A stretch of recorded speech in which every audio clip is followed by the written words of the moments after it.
I am Dan Douglas. I'm president of Keystone Athletic Field Managers Organization. I know through some of the registrations that there are some people from not only just Pennsylvania on this call, but also other states and other occupations that might not be sports turf.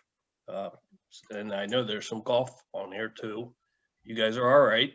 We'll let you in. But I'm being assisted today by BK, who is, what are you, executive director of the Pennsylvania Parks Maintenance Institute? Is that what your title is, BK? The director. The director. I'm also the only employee. So, and also Emily Gates from the Pennsylvania Recreation and Park Society. She's joined us and their job is to, I am the captain of this ship, and BK's job is right before we hit the sandbar, he's going to distribute the life jackets. So that's how we're going to handle this. There is no real set script. We had some conversations about what we could do as KAFMO for a Zoom event type of thing. And this kind of came out of the conversations with a number of people where we're just kind of hang out, have like a talk show, have a chat. Anyone can eavesdrop or in some cases creep into the conversation, and we're just going to let it roll. If you have questions, for somebody in the future, or that you know is going to be on the panel or something, if you want to hit the question Q&A tab at the bottom, chat tab, I guess it's chat on BK. Yes, sir. If you want to put a question in there, I know I don't know if McNitt knows this yet, but he'll be answering some of those questions. Dan, I can't read, so if somebody could read them to me, that would be helpful. Yeah, we will. We will when we get there. So I do want to mention a couple things about KAFMO. Obviously, we could not have the conference in February at the Shady Maple. It would have been today, so maybe because of the weather, it's a blessing that we didn't have it because our attendance would have hurt a little bit. We're going to combine that event with a summer field day. And later on, we'll have kind of a big conference, summer field day. I'm guessing we'll still have to be outside. So we will have something once everything goes through here and we can figure out what we can do. I guess we ought to do some sort of drinking game this morning. Every time someone mentions COVID, they drink, and the over/under with the front office staff of the Reading Fighting Phils is 6.5. So if you want to pick an over/under 6.5, how many times I swear today in the next 2 hours? I'm taking the under. I think I'm feeling pretty good about that. I think I've got the filters in place today. I assume Bill Brown's on here somewhere. Bill Brown came up with his lovely logo. KAFMO Konversations, and Bill's been kind of taking over our new KAFMO website and membership portal and all that fun stuff. And Bill and I got to know each other very well in the last year. So Bill, thank you for everything you've done to set everything up and this lovely logo that you slapped together in 30 seconds. And again, if you have any questions for any upcoming speakers, please, presenters or participants, I guess you call them, please put them down in the chat and they will be monitored. Probably not by me because I can't multitask that well. So let's just take a couple hours away from plowing snow. I was out there this morning too, throwing some de-icer around and just talk grass a little bit. And with that, I'm going to bring in our first guest, Matt Kerns. Hi, Matt. How are you doing? Good, Dan. How are you? Good. Were you de-icing this morning? Oh, yeah. De-icing, plowing yesterday. We were here till about 7 last night. Was in at 4 this morning. Nice. So Matt is with the Episcopal Academy. They do a lot of great things there. Private school, so you have a little bit of money that you can spend and on the athletic facilities. Might be a little bit different than some people on this phone call, but you certainly do an excellent job, you and your crew.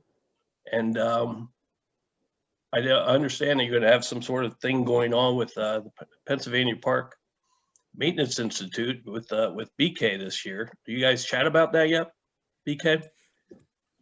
We did. We had an opportunity to connect yesterday. I believe it was, and we were discussing, the Institute. One of my goals is to get out and about and try to do some site visiting and catch some video content, trying to find some best practices. We, as the Institute, have been marked by Pennsylvania's Department of Conservation and Natural Resources to focus on sustainable operations and offering training and different insights into some of best practices for keeping things a little bit more on the environmental side of things. And I had an opportunity to talk with Matt. He was kind of sharing some of his irrigation and the technology that he's been utilizing in monitoring moisture levels and trying to control how much watering is actually controlling out there. You want to expand on that a little bit, Matt? Yeah, so a few years ago, we bought a product called a Pogo. Now this product, it's basically a GPS moisture meter that we have to take out onto the fields ourselves. But what it allows us to do, when I send somebody out onto the fields, one of my guys, they can basically go anywhere on our campus and take a moisture reading. That's then saved in a cloud-based website where then I can log on, I can see it in live time while they're out in the field, exactly where on the field they are. So what this has allowed us to do is, instead of where we used to go and run a syringe cycle potentially in the middle of the summer at 1 o'clock every afternoon, now we've come to the point where we're only watering exactly where we need to at that time. We check them about once or twice during the day, once in the morning. That way we usually start our day around 6 in the morning. So we usually have a guy real quick go around, just make sure, nothing's really excessively dry from overnight, where we can pump a little bit of water before the heat of the day comes in. But it truly has helped us just manage our moisture, also allowing us, kind of to help us base our wetting agent apps out. If we tend to stay a little bit more wet in certain spots, we know exactly where those spots are, where they tend to be, where we've learned over the years. It's helped us, especially here. Obviously, most of us know when you get in the middle of summer, we can have a pop-up thunderstorm and jump a ½ inch to an inch of rain. So it allows us to just fine-tune exactly where we're going when we're applying water. Instead of applying it completely across the whole campus, we can literally go down to the exact zone irrigation system that we need to. And you mentioned some cutting down on some of the chemicals you need to use as well. So you were mentioning that you use less fungicides and things like that because you have more control over the actual moisture levels. Yeah, well, we don't have total control over our moisture levels, but what it allows us to do is we can tend to stay a little bit drier if we need to. If we're expecting a lot of rain, then we can dry them down a little bit to a point where we know what our wilting point is. I believe, if I remember correctly, our wilting point's usually around 10%. So once we get to that 10% threshold, or if we get close there, that 12% threshold, we know we're at that wilting point. As for the fungicide side of things, if we know there's an area that tends to stay a little bit more wet and we're expecting rain, we know that we need to potentially get out there and spray that area, especially for Pythium, gray leaf spot, anything like that. So, Matt, if I can jump in here, Yep. I did a little bit of prep, very little prep for today, but I just did prepare for some of the presenters. I clicked on your LinkedIn, just getting to make sure I got some background right. And then, I saw in there you did some minor league stuff with Hagerstown and New Hampshire. And I'm just wondering why you never mentioned your internship. Nowhere in your LinkedIn did you say where you interned and what a mentor that intern that guy was for you. So hurts a little bit. I got to be honest, but Well, I don't like to tell too many people that I actually know you because I don't. Yeah, I understand. I saw via the Facebook thing that your twin brother Mike, who's with the Trenton Thunder, is now trekking across the United States. He is, You and wanna I tell think us what he is Mike's hit. up to? What's that? You want to tell us what Mike's up to?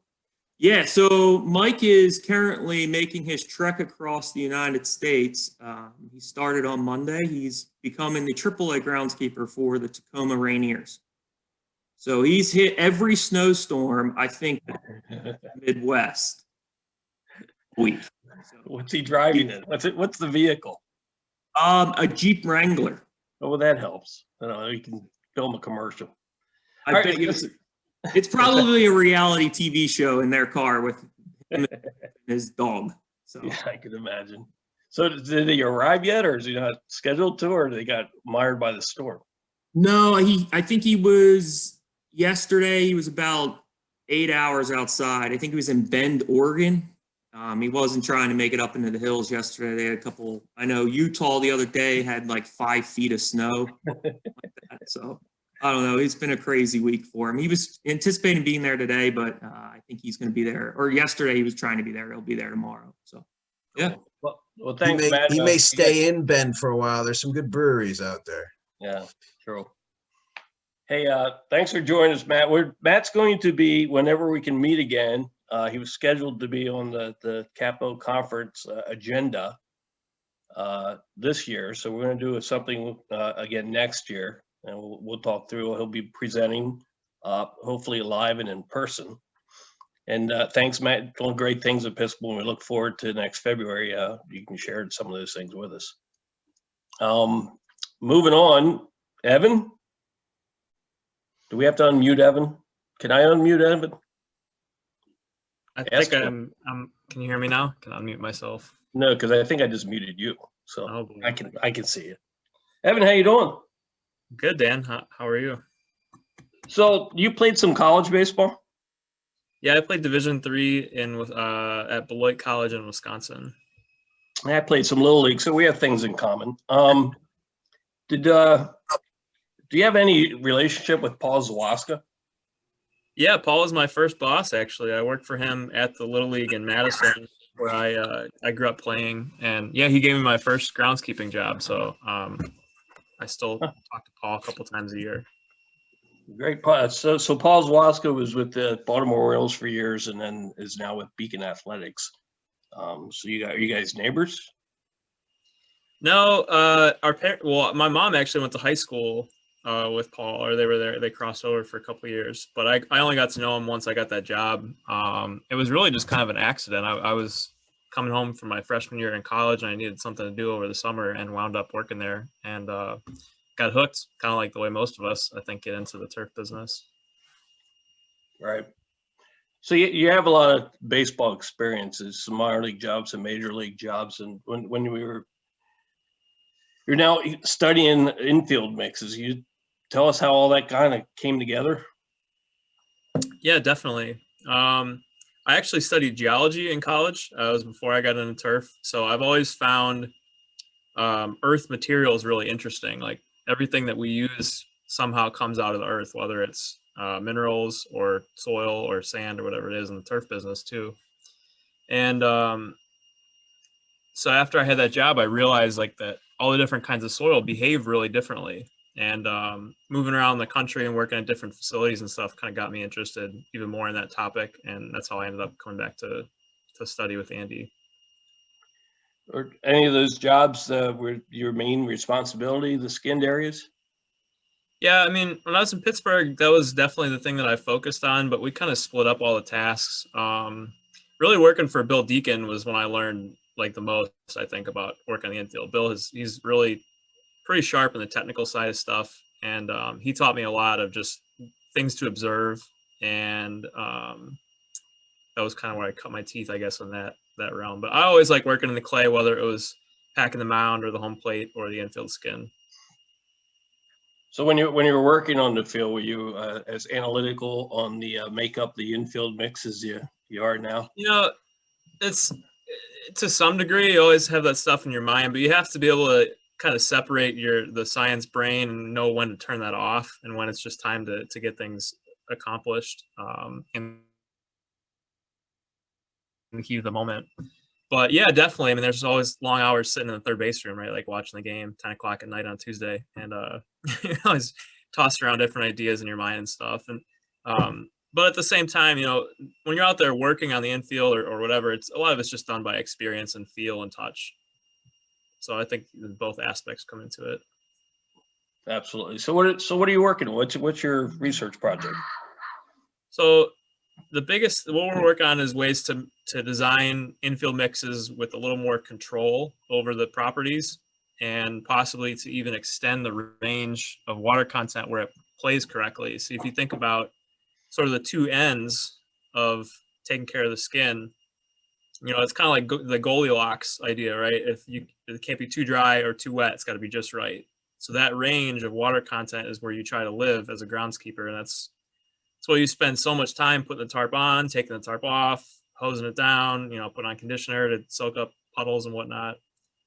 So if you can design a mixture that will perform correctly over a wider range, that makes the groundskeeper's job a little bit easier. But before you can get to that, this is kind of what happens when you become a researcher.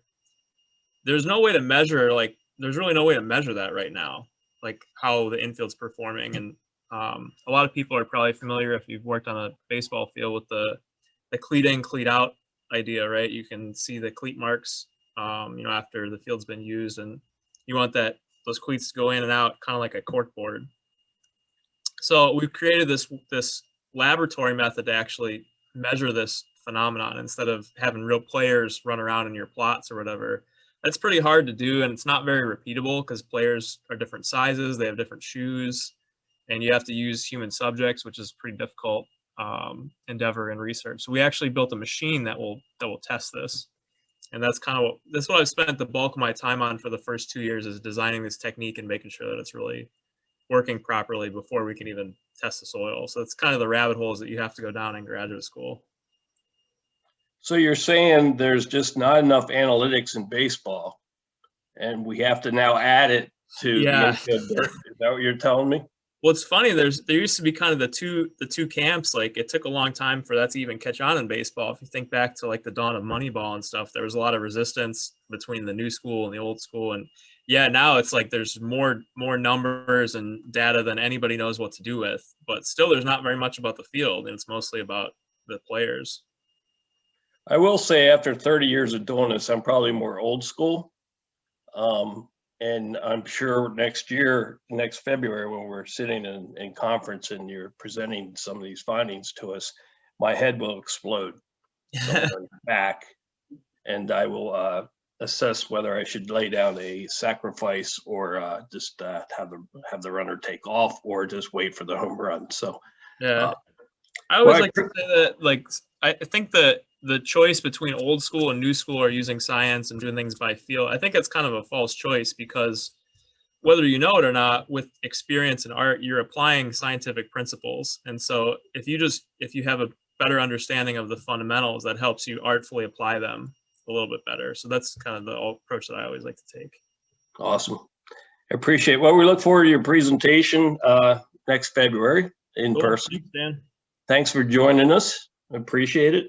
And before you leave, Evan, I think we want to thank KAFMO for their sponsorship of his research. Absolutely. So it's a combination of the Pennsylvania Turfgrass Council, KAFMO's generosity, and a SAFE Foundation from STMA grant that Evan applied for and received. Evan's doing a fantastic job. You might want to be a little careful with that Goldilocks reference, though. Think about that. Go a different direction. Anyway, thanks. But thanks, Dr. McNitt. Now, can we talk to Andy? Me? Yeah, we're done with Dr. McNitt. Can we talk to Andy now? Sure. So how'd poker go last night? I lost again, but it was fine. Had a good time. Do you want to exchange that, or do you want to share that text you sent me out of just random text last night? No. It wasn't supposed to be to me, but it was. Oh, that was for my wife to get wine out of the basement that I could take to my father for the poker game. He's 89 and he drank beer all of his life, but he woke up from a hip operation and suddenly beer didn't taste good. He said wine tasted good to him. So he's never bought a bottle of wine. He only drinks my homemade wine. So I have to keep him supplied in wine.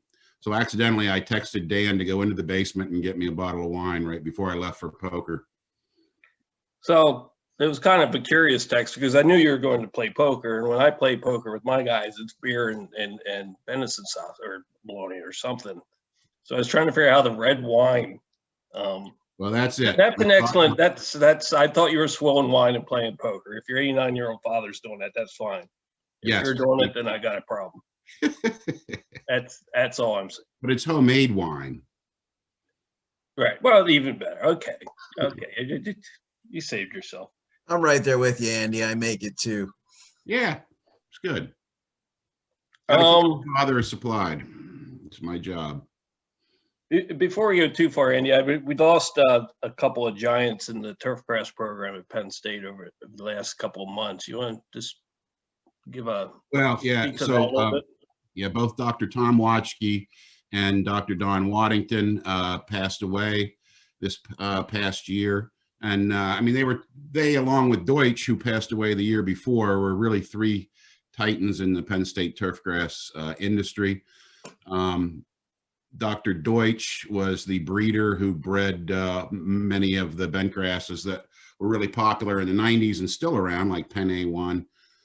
Augusta National still uses that, although I think it's an A1, A4 mix now. He also started our 2-year program, really started the Valentine Turfgrass Research Center, named after Joe Valentine, who was the superintendent at Marion. And so Joe was a real leader. Dr. Tom Watschke, who started as a Penn State professor in the 1970s. Sorry, Dan, I wasn't ready for this, so I'm just going to ramble on. He was really well known for all the early work of plant growth regulators in turf. Did a lot of work on pesticide and nutrient leaching and runoff. And he started our 4-year program at Penn State, or at least made it official, the first official turfgrass major in the country in the early 90s. Before that, like Dan, went to school and got a degree in agronomy with an emphasis in turf. But Watschke really started that. And then the guy who's most near and dear to my heart, who was Dr. Don Waddington. He was my major professor for a graduate degree. He's the one who sort of developed all these tools that we're now using in the NFL to measure, surface characteristics. I don't think I said invented. He developed them. They were invented by somebody else, but he sort of adapted them and started them using the turf. Was a great guy. Taught me everything I know about soils. Was a great family man. Had 6 kids. And he was 89 when he passed away, so he lived a good long life. And those of you who know these gentlemen know what kind of character they had. And Don and Jack Harper, you guys honored them with their scholarship for undergraduate students going to Penn State and majoring in sports turf. So on their behalf, I'll thank you again for giving them that honor. So it's been a big loss this year. Generation. Yeah, thanks for that recap. Dr. Waddington was the guy that called me 30 years ago and said that there's a job opening in Reading, minor league baseball. You interested? And I'm like, didn't even think about that. So he means a lot to me. Certainly everything that I have in the industry, I can circle back to him. And shout out, not a shout out, but I think Tony Leonard's on here. I know condolences from behalf of KAFMO to the Eagles grounds crew. Lost a game day staff member this past week, so condolences to the Eagles. Tony. Appreciate it, But let's move forward. Let's do something more positive here. So when we came up with this idea about who could be participants in this event, I usually give it good thought when I'm sitting on a mower, and didn't mow much lately. So unfortunately, I got the excellent chance to plow snow this year. So sitting in a truck, I say, who can we get, and who we've been trying to get to our KAFMO conference, and why can't we get them? So for about 10 years now, 15 years, when he was only 80, I think, McNitt and I talked about, can we get George Toma to join us in Pennsylvania? The problem is George is always too busy this time of year between the Super Bowl and and helping out minor league complexes with baseball. So it's hard to get him to Pennsylvania. So now we're taking the opportunity to bring him to Pennsylvania via Zoom with this unique setup. I want to thank Andy for setting this all up, and I'm going to turn it over to Andy and introduce George Toma to you. Thanks, Dan. I mean, George is a man who really needs no introduction. It's really an honor and a privilege, and frankly, a delight to have George with us today. I mean, he's the most famous sports turf manager in the history of sports turf managers, right? I mean, they did every major network, George, I believe, did a special on you in the week leading up to the Super Bowl. And you were in prime time right before the Super Bowl started with another 2 or 3 minute special that I think it was NBC. I don't remember which network it was, did. And that's great. You know, guys, everybody, he is the icon of the industry, helped get STMA started as one of the founders. And we are really, really fortunate to have with us today, Mr. George Toma. And George, before you start, I do want to say thanks to your wife, Donna, for all the great communication and getting this set up. And I guess you're in Fort Myers right now. Is that right? Getting ready for spring training, George? Yes, I'm in Fort Myers now for the last week, and we'll be here for 8 weeks for the entire spring training. This is my 28th year with the Minnesota Twins here in Fort Myers. Yeah, George, before we get going, this is mostly a Pennsylvania crowd. And so I think they'd like to hear about your beginnings in Pennsylvania, how you were raised, and then how you got into sports turf. Well, actually, I was born in a little coal mining town called Edwardsville, Pennsylvania, about 2 miles from Wilkes-Barre, Pennsylvania. And in those days, everybody was poor and everybody lived close together. Everybody had a cow.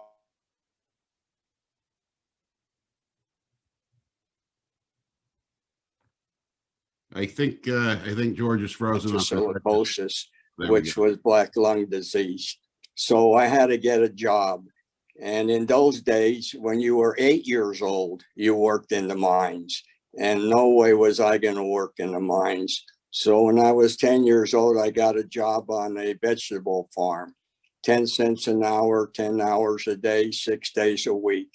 Then when I was 11 years old, I got a job on a chicken farm, which was 50 cents a day and lunch. But the farmer taught me a lot, and he was so kind and generous. Every Saturday, he would say, George, kill 2 chickens and take all the eggs and vegetables you can carry. You know, when I was 12, our neighbor up the street was a groundskeeper for the Wilkes-Barre Barons of a Class A Eastern League, which was a great Eastern League. And I got a job with him, and I worked with him when I was 12 years old, 13 years old, 14 years old, 15 years old. And then when I was 16 years old, Bill Beck bought the Cleveland Indians, and he made the groundskeeper, Stan Scheckler, who taught me a lot, head trainer because he had training experience. And then when I was 16 years old, he made me the head groundskeeper.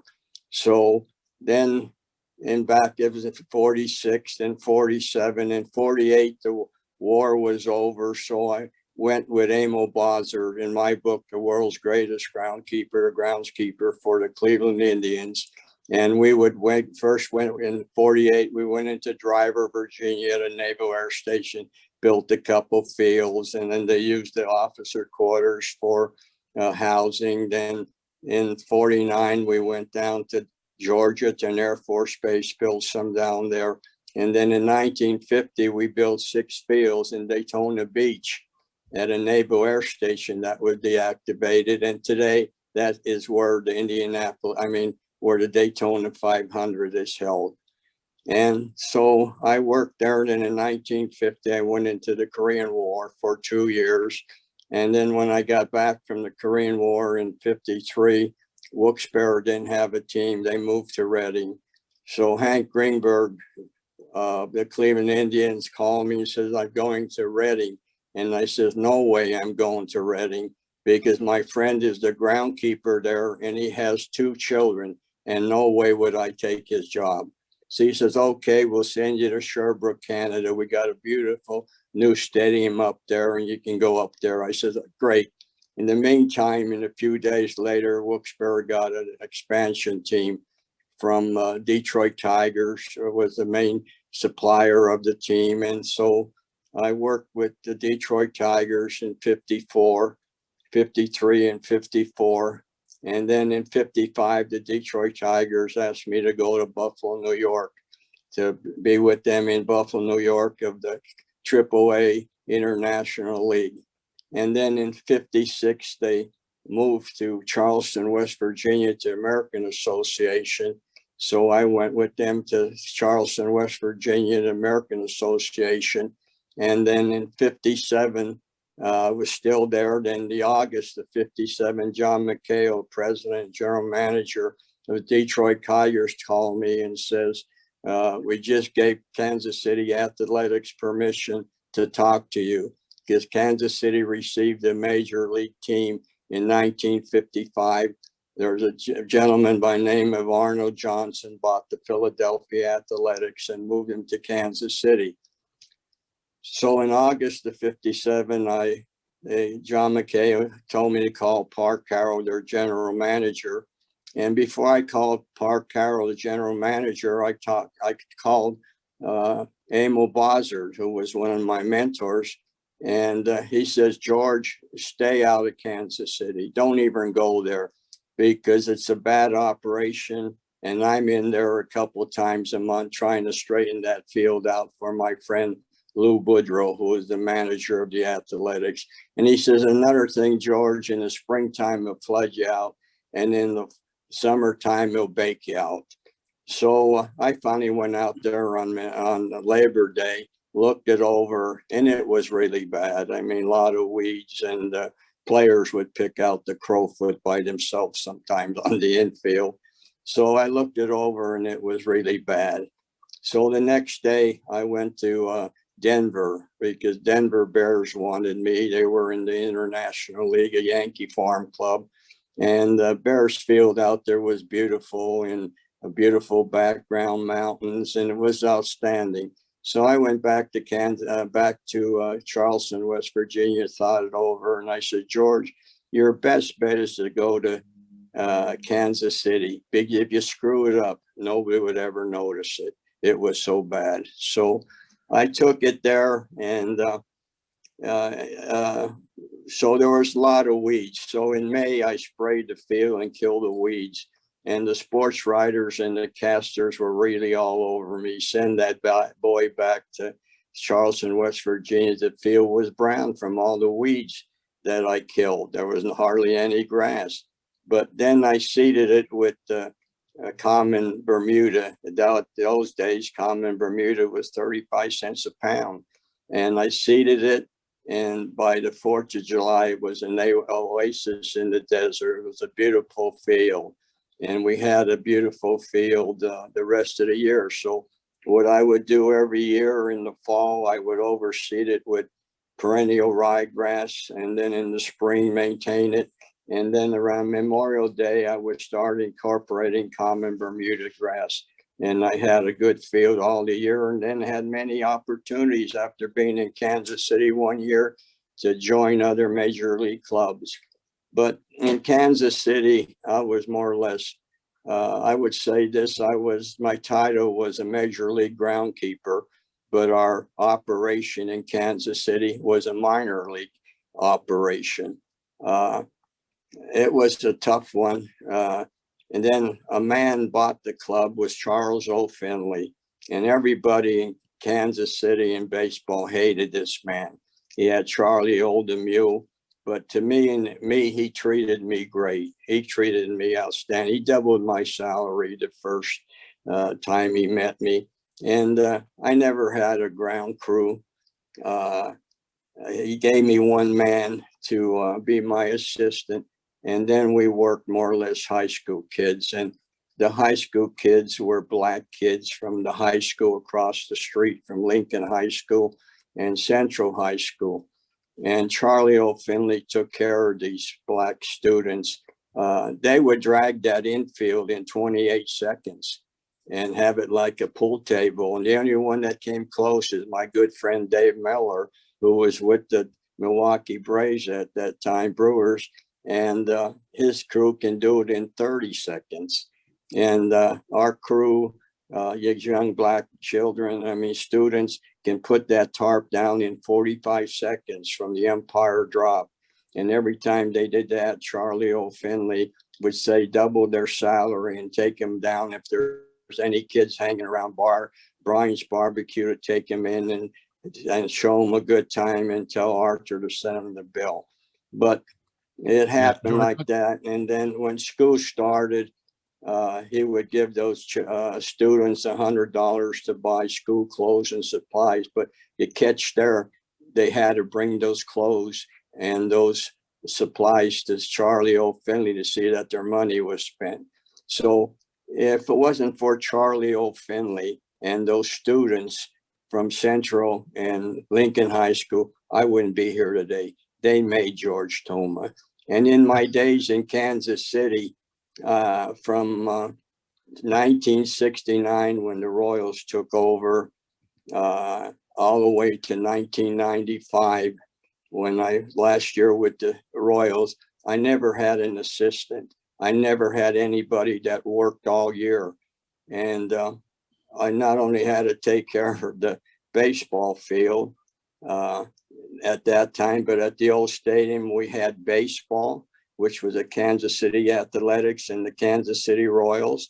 We had the Kansas City Chiefs in football, and we had the Kansas City Spurs in soccer.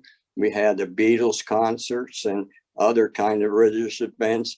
And the thing there is, we never resodded. They even would put bleachers 50 rows high from left field to center field, and we never resodded.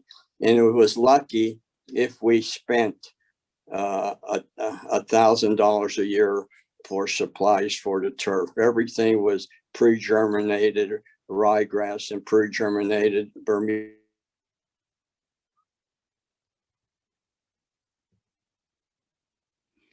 I think George is frozen there for a second. Is it me or? And we had all those sports, and they said we had the best baseball field in baseball, the best football field in football, which later Pete Rozelle came to town and said he never seen a field like that. And then Dallas asked me to do a televised color night game out of the Cotton Bowl that week at Thanksgiving. And Pele said we had the second best soccer field he ever played on at Wembley beat Easton out. So during all that, we never had the money, and people helped me, and I never asked for any help. But like say Anderson. Yeah, who were the early guys, George? I mean, you mentioned Emil Bossard, but you've influenced so many people in your career. Who influenced you besides Emil back in those early days? Take us back there and tell us what it was like in groundskeeping and what you guys, how you communicated and who the guys were. Actually, it started out in Pennsylvania with Emil Bossard, with Stan Schechter and players and helping me out. And then when I got to the major leagues, it was people like Dr. James R. Watson and Dr. Grau and Dr. Musser in those days. And John Mascaro helped me out a lot. And I never asked for anything, but like Anderson's would give me a trailer full of fertilizer a year. International Seeds would give me a trailer full of seed.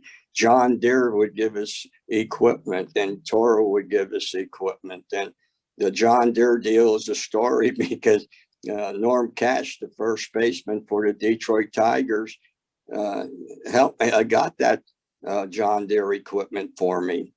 And people helped me all along the line, but I say it wasn't for all these people that helped me. And I'd say this, the Lord has helped me. And I pray to the Lord to thank every night, to thank the people that I work with.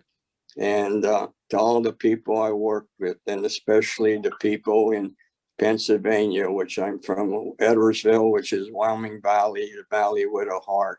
And you can bet your boots that all my success or the awards I received, the fingerprints of all these people in the state of Pennsylvania and the people that helped me around the world, you can bet your boots that their fingerprints are on all these awards. That's beautiful, George. And I think I interrupted you. You were about to tell us about, I think, the first Super Bowl, and you do have a couple of Super Bowl rings. I'm sorry you didn't get another one this year, but you were close. Go ahead and tell us about that, how you got involved in that first Super Bowl, and how the whole Super Bowl thing. You're one of a handful of people that have been to every Super Bowl, and maybe the only one who's worked every Super Bowl. Take us through that a little bit, if you would. Actually, if it wasn't for Pete Rozelle, I would hardly made it in sports, because I worked for the Royals, and I'm not a rich man. The Royals paid me $11,000 a year to run the stadium and other events. And then after I left the Royals, I went to Nashua, New Hampshire, and with Rick Cerrone in Newark and Independent League, and they paid me 4 times more than the Royals paid me.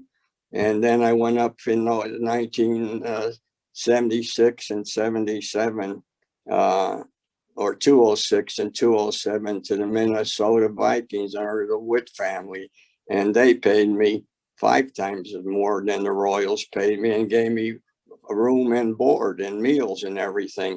But it all comes down to Charles O. Finley and these black students from Lincoln and Central High School that made me, because we had baseball, football, and soccer, and having baseball and football and having an outstanding field. When Pete Rozelle came to town and said we had a beautiful field, that Lamar had a good groundskeeper, that hit the press. And then the next day, Tex Schramm from Dallas called our general manager to borrow me to do the Cotton Bowl for Thanksgiving night game. And then the Dallas Cowboys on January, they were to play the Green Bay Packers because of the championship game, and invited me to do that. But that was a tough one, because on Saturday that week we had to get the field ready for SMU in Georgia for the Cotton Bowl game. And soon that Cotton Bowl game was over, we had to work all night to get the field ready for Green Bay Packers and the Cowboys. And when the Cowboys lost and Green Bay Packers won, Pete Rozelle asked me to do the first Super Bowl in the Los Angeles Coliseum, the Olympic Stadium. And I only had 5 days by the time I got out there. And I asked Commissioner Rozelle, what does he want on the 50-yard line? What logo? He said, George, put whatever you want on. So I came up with an idea of a football with a crown on it, and AFL and NFL on one side. And I only had 5 men from the Coliseum crew. And we got the field painted and everything. We didn't do much on the grass because we didn't have much time. And we ran out of paint, so we had to go across the street to the arena and get some hockey paint to finish up the painting. And it was a good field, and everybody liked it. And one thing I remember is we had to stop painting on the Saturday afternoon because the Packers were working out. And I went over to the sideline to talk with the equipment manager for the Packers, and they called him Dad, and his son was with me. He said, Dad, what do you think Vince Lombardi will do tomorrow to win this game? He said, he always comes up with something. And when he came up, he put Max McGee in, and Max McGee was in his doghouse, and Max McGee was out all night and lived it up.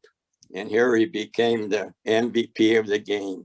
So after that, the second Super Bowl was in New Orleans, and went down there and used the New Orleans crew. And the field wasn't we didn't had a week and couldn't do much because it was raining the tarp was full of holes, and they had a good groundskeeper down there, but he didn't spend much time on the field, and was down there one time, and some people came from LSU and asked Clayton, can they walk the field, but they're going to play SU. They want to get a field to field. He said, oh, go ahead. So that next Friday, what came up on the Friday was big letters, LSU. They put ryegrass down. But that field that we had for the Chiefs Vikings game on the fourth Super Bowl was more or less hardly any grass. I used sawdust, wood chips, and painted it green, and it came out pretty good. So then after those days, the league, we would go in early for a game, and with Doc Watson teaching me pre-germination, we would go in there and aerify. And in those days, we didn't have those aerifiers that would go on 1.5 inch centers. So I would block the tines up with wood and then run it over to about 1 inch and use a pin spiker and pre-germinated ryegrass. And in those days, for about the first 16 Super Bowls, we only had maybe 7 to 12 days to be ready for a Super Bowl. And by doing that pre-germination and everything like that, we had some excellent fields. And in those days, we were very, very lucky to spend $1,000 on that fields for the first 16. And today we're spending around $750,000 with some sod. And in some days, the seed that we used for the early Super Bowls were better than the sodded fields. And Bill Parcells writes one in his book about in Pasadena, where only had 12 days and the field was outstanding, beautiful from seed. But like I say, from only $1,000 to get a field ready to 700,000 is large. And in those days, I only had a trunk that was 3 feet by 4 feet of equipment. And the way we used the paint, to paint the field, we used 2-gallon Hudson sprayers, garden sprayers, to paint the field. And today we have 2 tractor trailer fulls of equipment, all kind of equipment, and Toro furnishes all the equipment for the game, and we have canvases for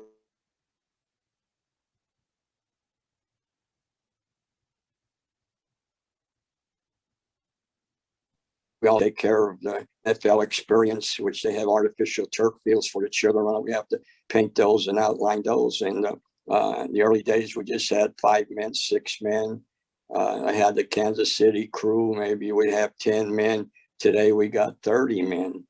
And one of my MVPs is of Pennsylvania, is Ed Harbaugh, one of Tony Leonard's men. And he's one of my MVPs. He could paint like nobody else can paint a background. And when he uses that splash board down that white border, there's not a laser can do a better job than Eddie Harbaugh can do moving that board. Isn't his nickname Jesse, George? Well, I think him of Jesse. I call him Jesse now and then. And the only reason I can remember the word Jesse, because I did some work in Olympic Stadium in Germany for the NFL. And there's a big plaque out there for Jesse Owens, who broke the record running that track. And I ran that track once, and I beat Jesse's Owens record by 1 second. So it's a good thing. And I can't say enough about Tony Leonard. He made a big change. Now we have many, many NFL groundkeepers on our crew. And I hate to say this, but one thing that hurts me very much, being 92 years old and 79 years in the game, I get very discouraged and hurt when I see bad fields. And the lady came by the other day to see me at the stadium, because some of these interviews I had before the game of the Super Bowl, I always said that the cheapest insurance for an athlete from preschool, kindergarten, all the way up to that professional level is a good, safe playing field. And we have to give that to the players. And for the fans in the stands and the fans on TV, a field of beauty.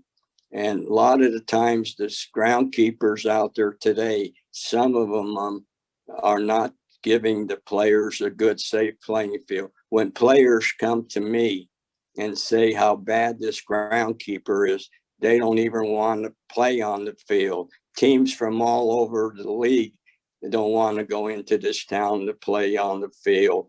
And the man don't care. Where's the front office and everything? On front pages of papers is stories about it. But I think somehow, some way, and with the leadership of the NFL ground crew under Tony Leonard, we have to get these baseball people and the top people in the baseball league and the top people in the NFL football league to get together to correct this problem, to give the players a good, safe playing field.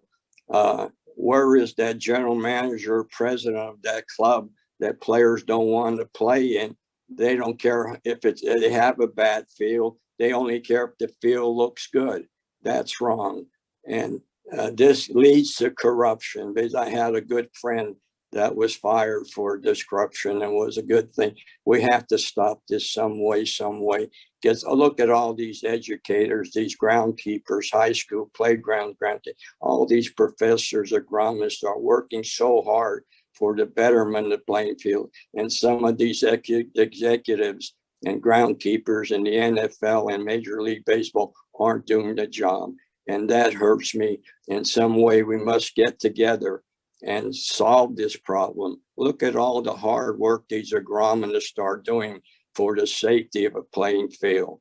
Like, I congratulate Dr. McNitt for all he's doing for the safety, and all the students at Penn State that are doing it. And it's just a waste of time, because some of these people just don't give a darn. And I would like to go publicly on this, but I can't. And a lot of people can't. But I think it'd be up to the NFL groundkeepers and Major League groundkeepers to signal these bad things out and correct them for the betterment and the safety of the game. Because the cheapest insurance for an athlete is a safe playing field, and we must give it to them. That's great advice, George. And you're right, it's a tough nut to crack, and some of us can't go public, but I appreciate that insight. A lot of times after I talk to you, at the time I think, I don't know about that. And it takes me a couple of months, and suddenly I go, George was right. It takes me a while sometimes to get it. We don't have a lot of time left, George, but what advice could you give these younger groundskeepers about, how to develop the people under them, so that the people under them can aspire, get another better job down the line? Can you give some advice to them? I think you have to be a father to these people. You got to encourage them, and you got to whip them. I talked to Tony Leonard about it today, and we have to do that, because some of these groundkeepers, which I would say the groundskeepers, don't do anything to help their groundkeepers. And there's stories in the paper how mean some of these groundskeepers treat their help. And you have to treat them as if they're your family, and encourage them to do things and be honest and work together and do the job, and plus a little extra, which I call and then some. That little extra that you do and then some helps you to advance in your life. And not only that, it distinguishes the mediocre from the great. And by doing that and then some, and I have some people that are in the NFL, in baseball, minor league, and a lot of them are doctors, lawyers, and things like that. But I think we have to just work hard and give the players the best possible conditions to play on a safe playing field. As cheap as insurance is a good, safe playing field. And somehow we have to, the people that are in there and aren't so good, we have to try to correct them. And some of these people that aren't so good, that have a little corruption in them and things, I talked to them, but it was like talking to a stone wall. It hasn't helped. But one guy that I helped out, he was eventually left go because he wouldn't listen to the front office of bringing in good sod, bringing bad sod all the time. He had to be let go. But things like that happen, and be honest and do the job and then some. Dan, we're up against 11 o'clock. Do you want to take questions, or are we going to go ahead? George has a million more stories he can tell us about some of the crazy stuff that's happened at the Super Bowls. Yeah, I'll chime in real quick. George, I appreciate you taking the time to join us.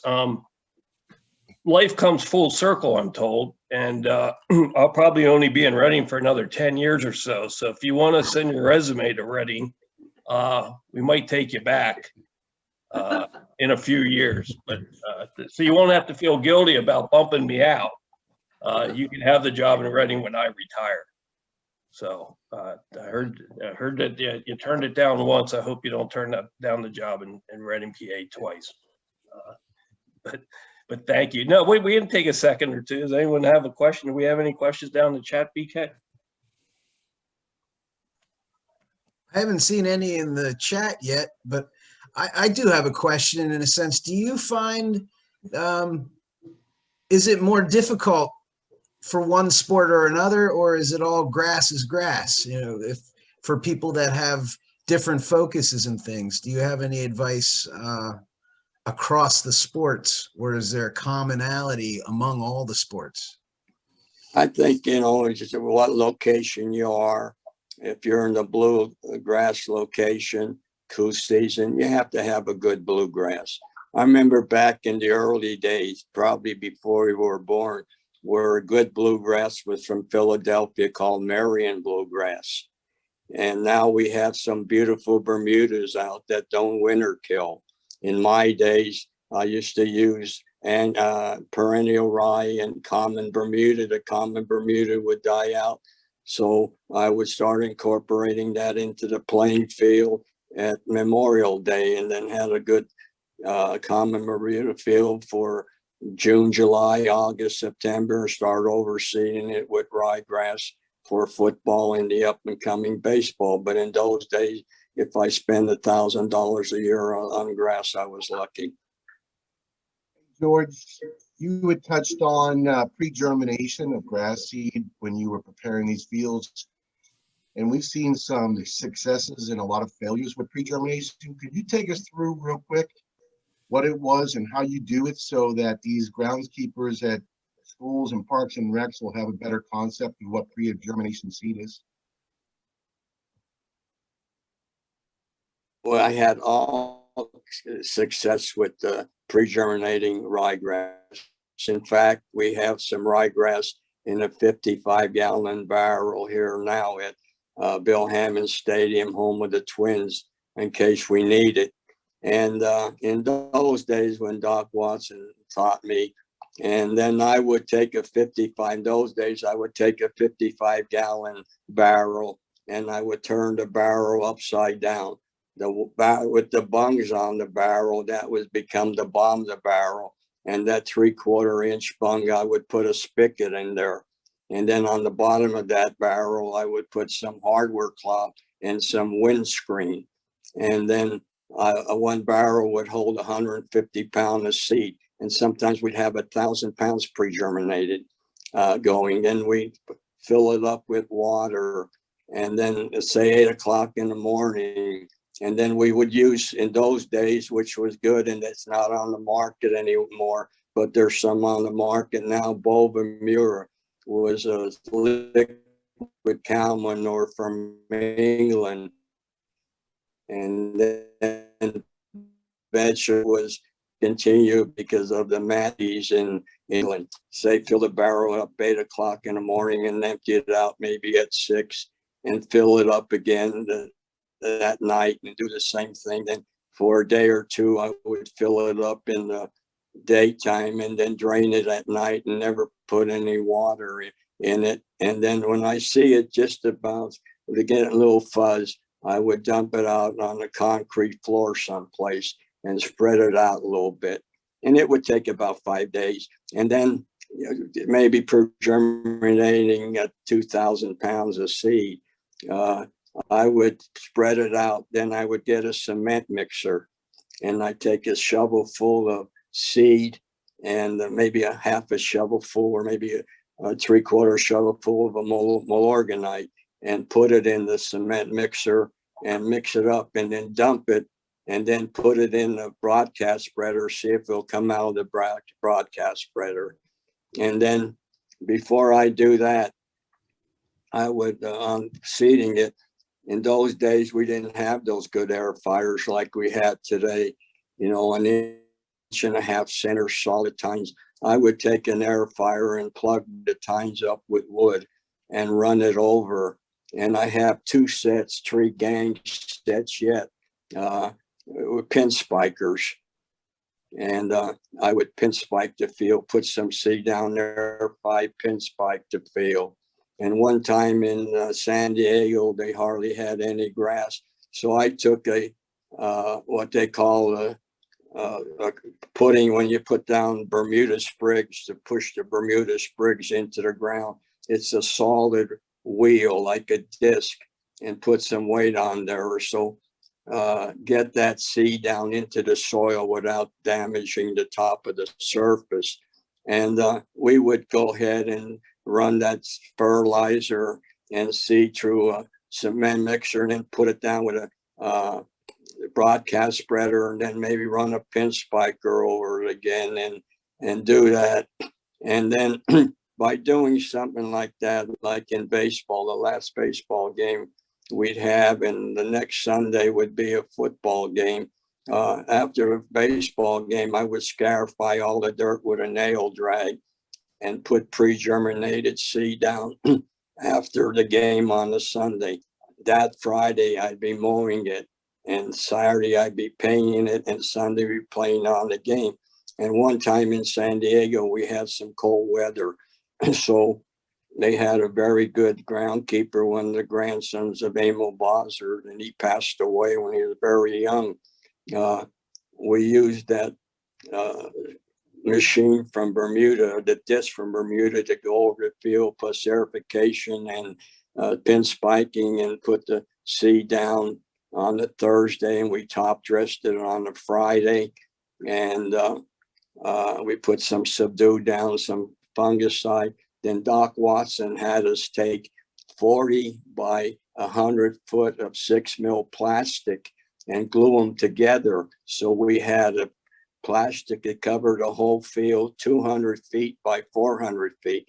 Then we put that down on the Friday, and then we took a pin spiker, ran it over once, and so Saturday, Sunday, Monday, that grass was 2 inches high.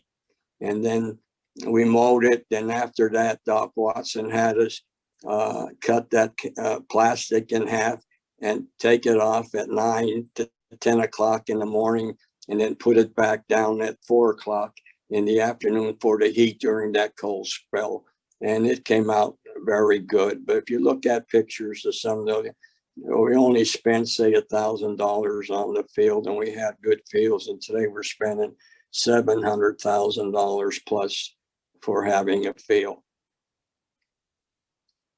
George, tell us about how the sod has changed. I mean, you talk about how, you didn't really have sod back then, or you wasn't lay and play. Right. And today that's a whole different deal. Well, sometimes, owners of NFL clubs, agronomists, make fun of George Toma. We had back in the 1980s at Candlestick Park, it was a mud hole all the time for the games. And they had a championship game coming up with the New York Giants and the 49ers. And the league asked me to go out there, see what I could do. So I went out there and got out there on Monday, and I couldn't do much that week. So I aerified the heck out of it a little bit, and then put calcinine clay in to help it, to dry it up, and that worked pretty good. And then the ground crew didn't want to work out there because they were embarrassed, because they were called the sod squad and making fun of and everything like that. But we had to be a canoe Rockney to get them going. So I wanted a sod between number and number down that field. And I went to Warren's Turf Farm And the Warrens in those days had one called 820 out in Bluegrass out in San Francisco. Went out to talk to him, and I asked him, can he cut that grass for me, say 18 inches by 36 inches with about 1.5 inches of soil? He said, no, he couldn't do it because he didn't want to ruin up his field. So we got together with the San Francisco park department and all their leadership, but they had a lady out there, and what a lady she was. She come down every day on that field in her boots, because we were in mud all the time. We pumping water out in their boots, rain hat, raincoat, and got together with the city recreation department and went to Kezar Stadium. And we took the sod out of Kezar Stadium, and they cut it great. They cut it 18 inches by 42 inches and with about 1.5 inches of soil. And we brought it in and sodded the field. And what was that grass? Kikuya, a weed, but it worked out great. But the agronomist in that area and Jerry Jones said that field's going to be so bad. That guy don't know what he's doing. It's going to be a mud hole. It's going to come up. So first time when Jerry Jones came, I gave him that 3-prong that we pull sod up. I slapped it in the ground and said, now Jerry, pull it out. He couldn't pull it out. So it when he took the field out, the fans in the stands gave the ground crew, we took the tarp off, a standing ovation. And in that game, Montana throws the pass to Dwight Clark. And they say, what a beautiful artistic pass played on a beautiful artistic field by George Toma. Next day in the papers and press said, George Toma don't get that credit. I don't get that credit. That credit goes to that lady that was down there every day with us. And that lady was Mayor Dianne Feinstein. Today she's Senator Feinstein. But she came down and helped. And she had the addendum that the safest condition for a player is a good, safe playing field. And that is today we have beautiful sod that's grown on plastic, and Eddie Warner from Warner Turf furnished a lot of the sod. In fact, we sodded for a game between the Saints and the Saints and the Chargers on the concrete floor when the Saints played the Packers, and we did it in 6 hours. How could we do it in 6 hours? Well, Eddie Warner cut that grass grown on plastic 7 feet wide and 41 feet long. Still.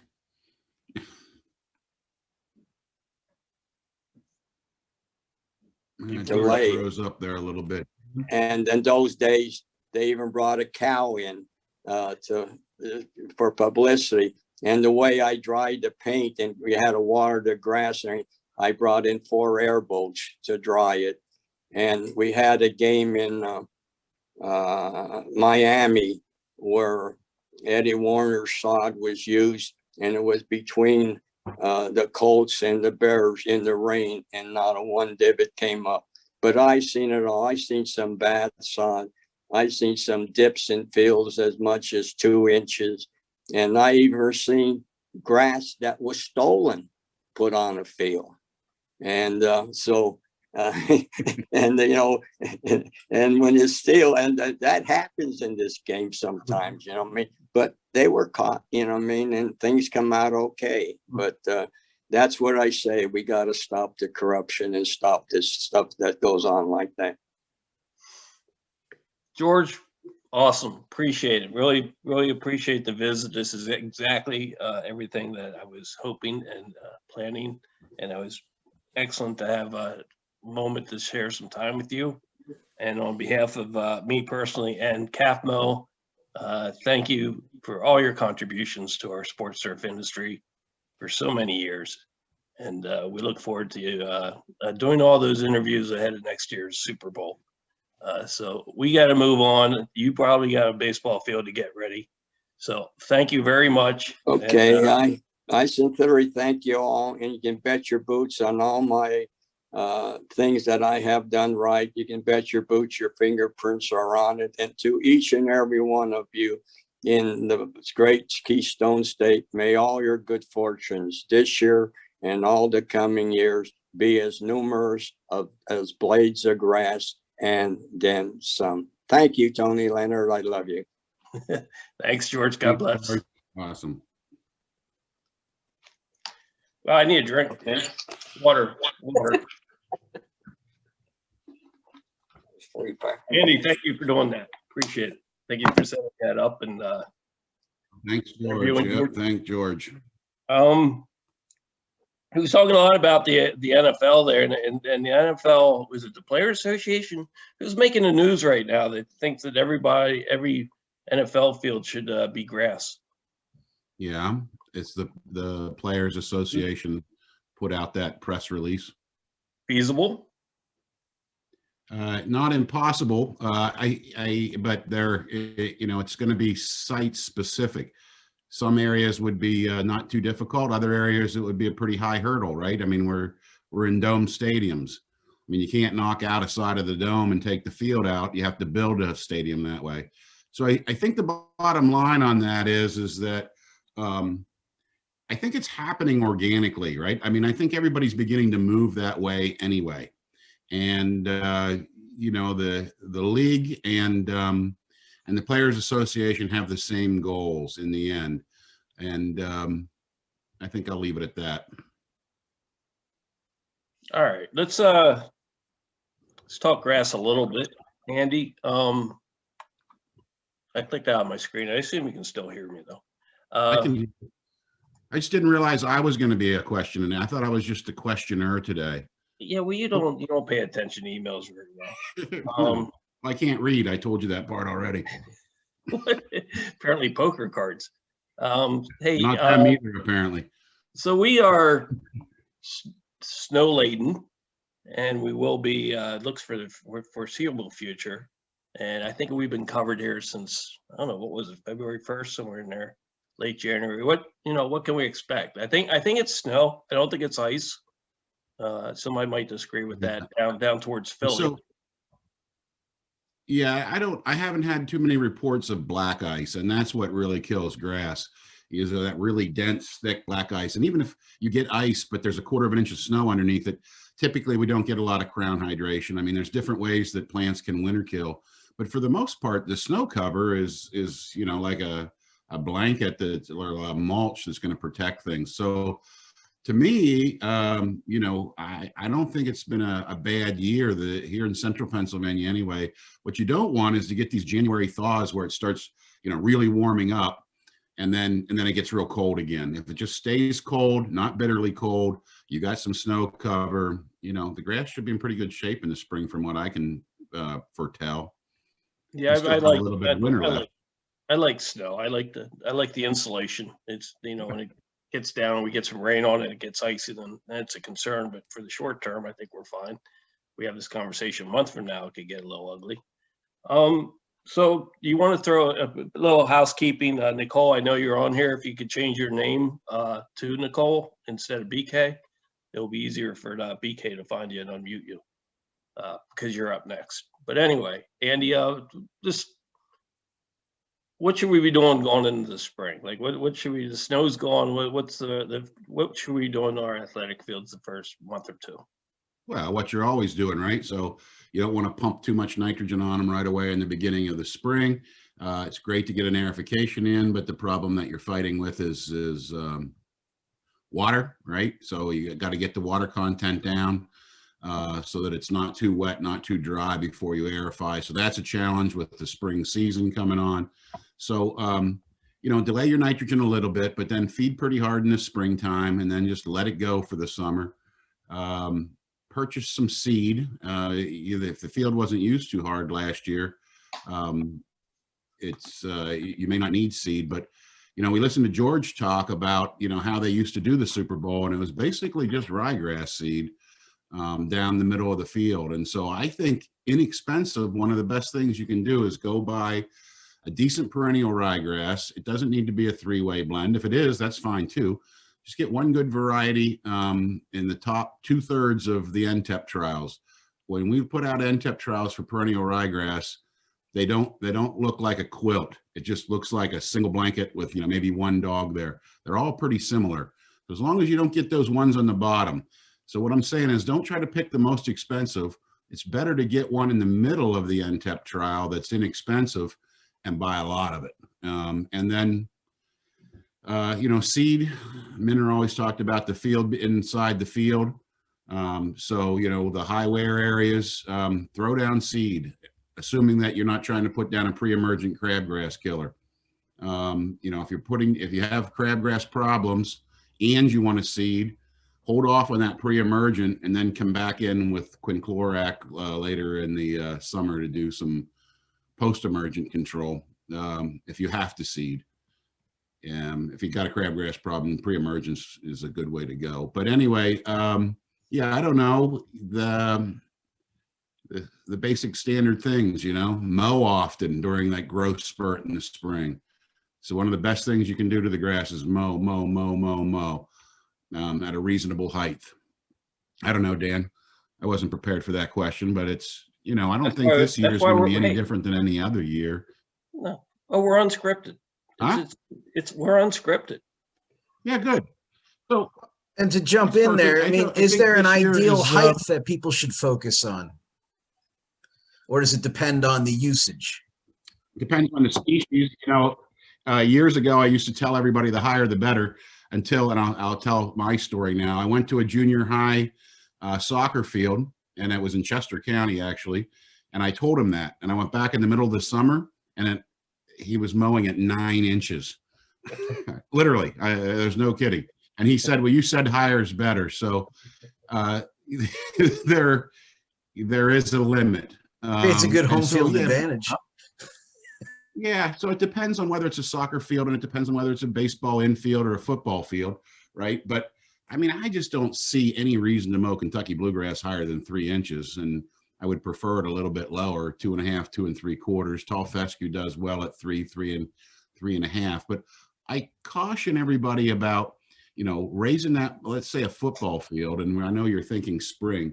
But I see everybody try to raise the mowing height in the summertime, you know, because you've been told this, raise it in the summertime and it'll get deeper roots and it'll survive the summer better. But if that thing's going to have heavy fall use, you know, preseason football starts in the middle to the 3rd week in August. When are you going to step it down to get it ready for football, you know, in early August, late July? I mean, that doesn't make any sense. Now you're stressing it. You know, most of our grasses can take one stress, but when you start to lose grasses, when you have multiple stresses. And so if you're going to drop that mowing height in the most stressful time of the year for our cool season grasses, and then the very next thing you're going to do is, you know, let 60 kids run around on it with cleats, you know, that's the double whammy where you lose grass. I would rather see you pick that height and go with it all year long. But certainly the type of wear that most high schools and park and rec have is many little feet all the time, right? That's very different than what Tony Leonard has, which is great big feet, you know, with big guys moving real fast, not that often. Now he has all kinds of other events and so forth, so you have to balance it, but there's sort of an abrasive wear versus sort of this disruption and divoting wear. Most of the people on this call have that abrasive wear. And with that, what you want to do is make sure your nitrogen levels are high enough. You got to be able to mow, and then raise that height to a reasonable height that you would like for game day probably, and just keep it there all year long and just mow more often. You know, I mean, the guys at Beaver Stadium are mowing in the springtime 3, sometimes 4 times a week. In the summer, that may slow down some, but come fall again, when the grass starts to grow, they're back to 3 or 4 times a week. So that's the best thing you can do, followed by correct nitrogen. Don't be too skimpy, but realize you need to be able to mow more, especially the lower the height. Awesome. Great. Are you going to hang out for the next 40 minutes if we have some more questions pop up? Yeah, sure. I'll hang out. Well, cool. I might turn my camera off. That's fine. I wish Ryan Hills did, so I didn't have to watch him chewing there for a while. Let's move on. Nicole, are you muted, or can you unmute? I'm good. You're here, fresh from a MASTMA meeting. Yes. Board meeting. Are you not teaching today? No. You're not a teacher today? So Nope. where's the kid? Is he at school? He's with his dad, and they have a snow day today, so Oh, canceled. wow, nice. Great. Yeah. So what's going on with MASTMA? So for anybody that doesn't know, I am the president of the Mid-Atlantic Sports Turf Managers Association, and we've been, for the past 3 years, working very hard on producing our best management practices manual, and that is almost here. We just completed the final edits, and hopefully by the middle of March, maybe the end of March, we're going to have a document that is going to be beneficial to us in the Mid-Atlantic to I guess, just fight for what we do as an industry. All these laws that come up against us and cause us to have issues, whether it's spraying glyphosate or using any of the nutrients that we commonly use all the time. We're going to be able to go in along with the golf industry individuals and be able to lobby against, why we're important in this industry and why we do what we do. So that's very exciting. And STMA, the national chapter, is also coming up with a best management practices manual that can be distributed to each chapter, so you guys can fine tune for what you need to fit your part of the industry. So that's our big project. And then we have a couple seminars coming up for possible resume building, negotiation skills, networking. And right now, currently, we have irrigation webinars on our website, mastma.org. Awesome, cool. And you're also elected recently to the STMA board of directors. Congratulations. Thank you. Have you had a board meeting yet? Monday. Monday is going to be our first one, and I'm excited to represent and be, a liaison to people in the professional sports industry. And where do we rendezvous next year? Where's the conference at? In Savannah, Georgia. Savannah, heard of it? Yeah. Hopefully we get together, but that's really all from MASTMA. Yeah, I heard I saw on the Twitter thing that the Orioles are trying to do like a co-internship with a golf course. Have you had much interest with that? No, a lot of views on, the sites like turfnet.com. So Chris Fernandez is a golf course superintendent at Rolling Hills Country Club in Baltimore, approximately like 10 miles from our ballpark. And him and I are really trying to grab these students that are kind of in the middle of whether they want to take the sports turf route or the golf course route. And we are coming up with this internship where you can do two different internships in one season, so you don't have to waste your years in deciding which route you want to take in the industry. So I think it's more timing than anything that is impacting why we're not getting a lot of interest, because schools still get out in May and they go back in August, so it's really difficult for these individuals that are studying sports turf to take that leap and get both in the same short time frame, both experiences. So that's what I think it is, but I'm willing to work around everybody's schedule if they're interested in maybe seeing golf as well as baseball in one summer. So it would be a stint with you and then a stint with the golf course. Yeah, technically it would be in an ideal world, it would start in March and you would do 6 weeks with Chris and learn everything, be his right hand man or woman. And then after that 6 weeks is done, you would work with us at the Baltimore Orioles and learn everything sports turf related. You're already going to have that grass background. Now it's time to hone in on either, dirt maintenance, event management, rain situations, all the things that really will help in both realms depending on where you want to go with it. That's a great idea. I've had crew members before that would also work on golf courses. So they would go work at the golf course at 6, be done at 2:30, come in, help me set up batting practice, and then get work through the game, and then walk off the field around 11 o'clock at night and turn around and do it again. And by the end of a 7-game homestand, those guys were pretty much spent. So right.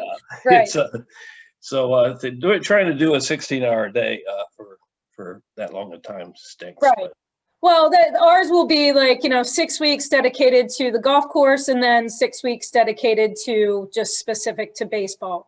Yeah, So you great break idea. it up a little bit. Hey, So if anyone's interested, it's online. are you under snow down there? We, in Baltimore, no, just a little bit of maybe about 2 inches here in Carroll County, where I am about 20 miles outside of Baltimore. So do you guys start at home? What's your schedule look like? We are opening up.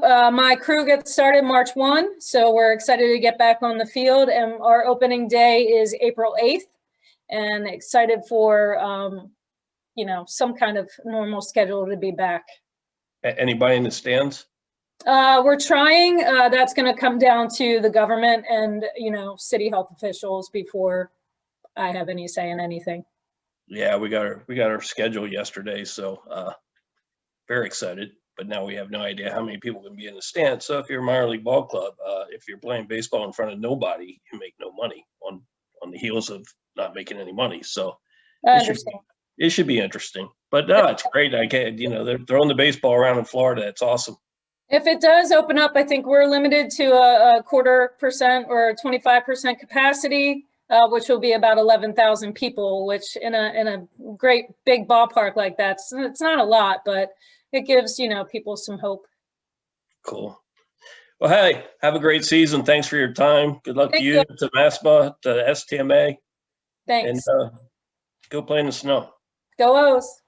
There you go. Thanks. Who's up? Is Doug around? Lindy, how you doing, buddy? You're muted. There you go. Hey, Dan, how you doing? Good. What's happening at Del Val? What's happening? We're just in our third week of classes and teaching away. We have about 70% of our classes are in person. So our bosses wanted to try to help students come to campus still to have that offering. So I'm all three of my classes are face to face. So. Well, that's cool. That's great. Yeah. Are you having any trouble getting people into the program, or is this interest still there? The last 2 years I had pretty good, for me, I had about 10 incoming students each year. So that was probably the highest number I had since probably 2002. And that's, Andy knows how it's, academic, since 2008, there just hasn't been that interest in turf management for young people. And this year it looks like I could get close to 10 as well. So right now we got 18 total students studying turf. So, and back in the 2000, we had about 35. So you're also the golf coach. Did you have a season last year? Last spring we did not, and neither did we this fall. So we're planning on a season this spring. Right now our winter sports just begun and our spring sports has started practicing. So for a small school, it's a pretty good venture to do. Like for Division I, it's a little easier to do all the testing. So they're going to test our athletes 3 days a week and the coach as well, just to make sure we're somewhat safe, I guess, from the COVID. Oh, COVID drink. Is that our first sorry one? About that. Yeah. So you've been doing a little. You've been writing some articles and doing some, I think, some presentations on what I would call employee relations. Would you use the same definition as what I just did there? Probably not. What would you say it was? Some of the stuff that you've been presenting the last year or so, kind of it's kind of just how to attract people to your business, or how to find workers in the golf industry, mostly. So, and some of that presentation was trying to get into the head of a 20-year-old person, someone in the 20s, and what they want out of work and out of life is different than you and I probably. So and you got you understand the millennials and Gen Zs as well, because your son is in that group.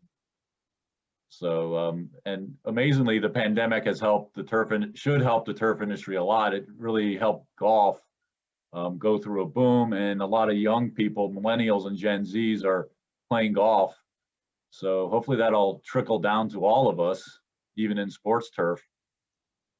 So what's your take home message with, I won't say dealing with millennials, Oh, working with millennials, coexisting with millennials?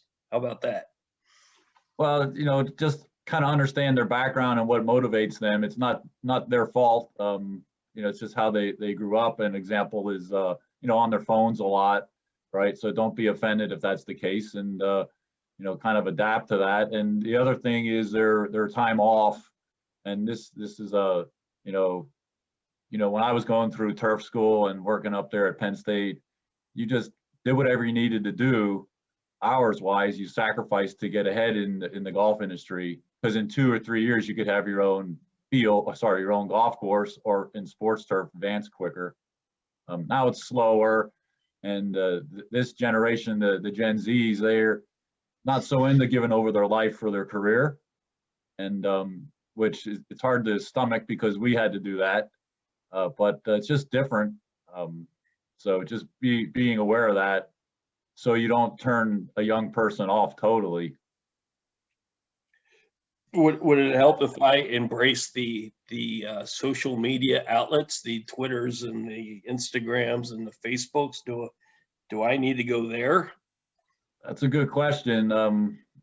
It doesn't hurt, and I had to start doing it a few years ago just to try to connect with my golf recruits, because every coach was on social media. So okay, I jumped on it a little bit, mostly to market, and then yeah, I mean, the work that I've done on social media, you can't really prove it's helped. So that's, it's hard to show to your boss, like, okay, the hour a day I spent on social media, now I got more students. But I think it gives you an impression that you're at least up to date with something. Posting a picture once in a while, a goofy video, might help connect with that younger generation. Do you find that embracing technology and kind of looking for innovative ways to accomplish tasks that have been done the same old for years and years, is that kind of something that intrigues them more, or do they like doing the same old? What you said is right, BK. Just if they can do something that you're done with technology, then it seems like you're up to date. And in the end, you take the George Toma approach, it's going to work out just the same. And a good example is measuring soil moisture today. Everyone does it with the probe. Okay, my father was a superintendent. He didn't do that. He used his eyes, and he talked to the person cutting the holes in the green.